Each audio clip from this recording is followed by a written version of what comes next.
Iran के बारे में कहा जाता है कि उसकी धरती कभी बहादुरों से खाली नहीं होती। एक वीर योद्धा जाता है तो 100 शूरवीर जन्म ले लेते हैं। अयातुल्लाह खामेनेई की शहादत के बाद जब लगा कि सब कुछ खत्म हो गया है, तभी उनके बेटे की एंट्री ने पूरा माहौल बदल दिया। अमेरिका को लगा था कि खामेनेई की मौत के बाद ईरान नतमस्तक हो जाएगा, लेकिन उसे पता नहीं कि ईरान ने पिछले 40 सालों में वो बच्चे जने ही नहीं जो उसकी गुलामी कबूल कर लें। बाप की मौत के बाद अब बेटा मैदान में है। अली खामेनेई की शहादत के बाद अब उनका बेटा मुज्तबा खामेनेई ईरान का नया सुप्रीम लीडर है। ये वो नाम है जिसके बारे में इजराइल ने कहा था कि हमने उसे कब्र की पाताल में पहुंचा दिया है, लेकिन इजराइल के हर दावों के बीच वो जिंदा बच निकला और अब वो ईरान का सुप्रीम लीडर बनकर मौत का तांडव कर रहा है। ये कहानी उस 56 साला बहादुर इंसान की है जिसके बूढ़े बाप, बूढ़ी माँ, बहन, बेटे, बीवी और खानदान के दसियों लोगों को अमेरिका और इजराइल ने मार डाला, लेकिन फिर भी वो झुकने को तैयार नहीं हुआ। ये कहानी सिर्फ एक उत्तराधिकारी की नहीं, बल्कि ईरान के लिए सब कुछ कुर्बान कर देने वाले उस इंसान की है जिसे आज सैयद मुज्तबा हुसैनी खामेनेई के नाम से जाना जाता है। इतिहासकार लिखते हैं कि अली खामेनेई ने ईरान को सुपर पावर बनाने का जो ख्वाब देखा, उसकी बुनियादों को मुस्तहकम बनाने का काम मुज्तबा अली खामेनेई ने किया। ये वो मर्द कलंदर है जिसके बारे में अमेरिकी खुफिया एजेंसी ने कभी लिखा था कि मुज्तबा अपने बाप की तरह बहादुर और बेबाक है। उसके सत्ता में आने का मतलब है अमेरिका की तबाही। मुज्तबा जब तक सत्ता में है, अमेरिका ईरान को कभी जीत नहीं सकता। मुज्तबा पैदा तो मशहद में हुए, लेकिन उन्होंने अपनी जिंदगी का एक बड़ा हिस्सा कुम के मदरसों में कुरान और हदीस की तालीम हासिल करते हुए बिताया। जब वो पैदा हुए तो ईरान क्रांति के दौर से गुजर रहा था। बाप सलाखों के पीछे थे और दुनिया एक नए ईरान को बनता देख रही थी। 1979 की क्रांति के बाद जब ईरान में सत्ता परिवर्तन हुआ और एक इस्लामी निजाम की स्थापना हुई, तो मुज्तबा अपने वालिद के साथ तेहरान आ गए और यहीं से उनकी उस जिंदगी का आगाज हुआ जिसने उन्हें देश का सबसे रहस्यमयी लीडर बना दिया।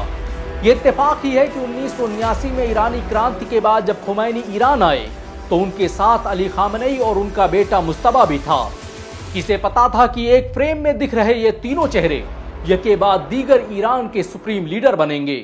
दुनिया जिस उम्र में खिलौनों से खेलती है, मुज्तबा खामेनेई उस उम्र में इराक में जंग लड़ रहे थे। वो मात्र 17 साल के थे जब उन्होंने IRGC को ज्वाइन किया और ईरान इराक युद्ध लड़ने पहुंच गए। 1979 में जब आयतुल्लाह खुमैनी का इंतकाल हुआ और अली खामेनेई ईरान के सुप्रीम लीडर बने, तो मुज्तबा की जिंदगी ही बदल गई। यही वो दौर था जब उन्होंने IRGC पर अपनी पकड़ मजबूत करनी शुरू की, नए संगठन बनाए और ऐसे ड्रोन और युद्ध तकनीक को ईरान में लाने का काम किया जो शायद उनके बगैर मुमकिन न था। मुज्तबा कई सालों तक अपने पिता के ऑफिस में अंडरग्राउंड रहकर काम करते रहे। किसी को पता ही नहीं था कि उनके साथ काम करने वाला ये शख्स ईरान के सुप्रीम लीडर अयातुल्लाह खामेनेई का बेटा है। अमेरिका के लिए मुज्तबा खामेनेई आज भी किसी रहस्य से कम नहीं है। उन्हें कभी किसी भरे मजमे जुमे के खुतबे या किसी राजनीतिक रैली को संबोधित करते हुए नहीं देखा गया। अमेरिका उनके बारे में बस इतना जानता है कि इस एक चेहरे के पीछे 1000 चेहरे हैं। कभी ये ईरान के साइंटिस्ट के तौर पर सामने आता है, तो कभी इस्लामी उसूल व फिक़ा के माहिर, तो कभी पॉलिटिकल साइंटिस्ट के तौर पर उनकी खबरें छपती दिखाई देती हैं। सुप्रीम लीडर बनने से पहले ही मुज्तबा खामेनेई इतने पावरफुल हो चुके थे कि उन्हें ईरान का डिफैक्टो सुप्रीम लीडर कहा जाने लगा था। मुज्तबा के रौब व दबदबे का अंदाजा इसी बात से लगाया जा सकता है कि जब वो सुप्रीम लीडर बने भी नहीं थे तो उससे पहले ही अमेरिका ने उन पर प्रतिबंध लगाने शुरू कर दिए थे।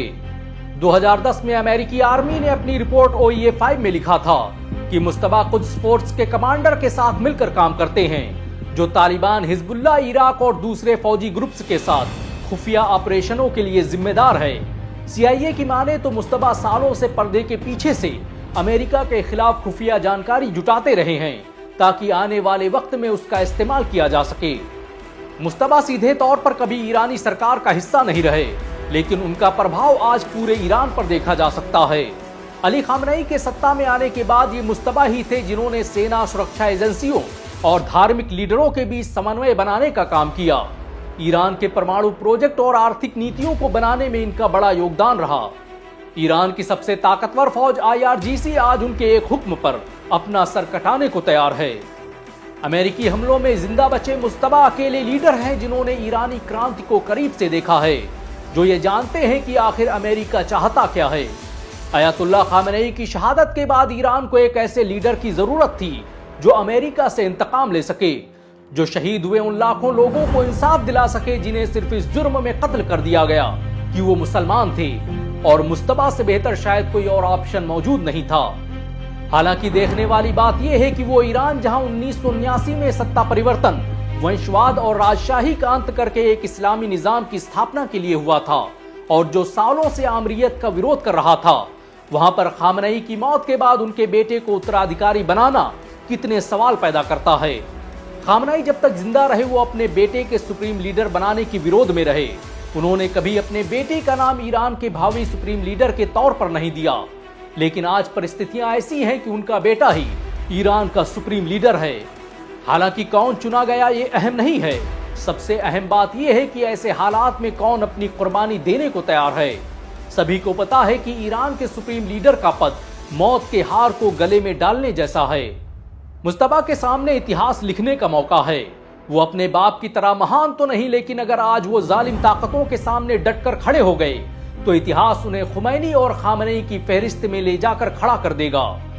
अमेरिका को लगा था कि वो खामेनेई को शहीद कर ईरान की सत्ता पर कब्जा कर लेगा, लेकिन अगर उसे पता होता कि ईरान की गद्दी मुस्तफा के हाथ में आने वाली है तो वो ऐसी गलती न करता। अब अमेरिका का सामना सिर्फ एक लीडर से नहीं बल्कि उस बेटे से है जो अपने इंतकाम के लिए किसी भी हद तक जा सकता है। देखना यह है कि इजराइल कब तक खैर मनाता है और अमेरिका कब तक उसकी मदद के लिए आता है। वैसे ईरान के नए सुप्रीम लीडर मुस्तफा खामेनेई के बारे में आपके क्या विचार हैं, नीचे कमेंट में जरूर बताएं।